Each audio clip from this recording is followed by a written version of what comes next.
Ayan, at kami nga ay napaluwas dito sa Manila at kami dahil pagod na ay sumugod kami dito sa KFC Ali Mall. At ayan na nga, shout out sa magandang cashier ng KFC Ali Mall, sa aking pamangkin na si Joanne Makay, at kami nag-order dyan. Tagalaga namang binigyan niya kami ng discount at pinilian din niya kami ng malalaking chicken. Dahil gutom na kami, ay tara, kain na tayo. Ayan.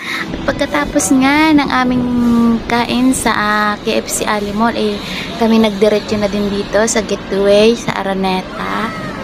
Dahil na-miss ko yung pasyalan. At ayan na, yan na nga ang una kong sinilip, yung malalaking isda na yan. At nakakatuwa naman talagang tingnan. Ang laki, ang sarap iihaw. Ayan, pasyal-pasyal din kami dyan ng konti. At ayan, nakatapos namin sa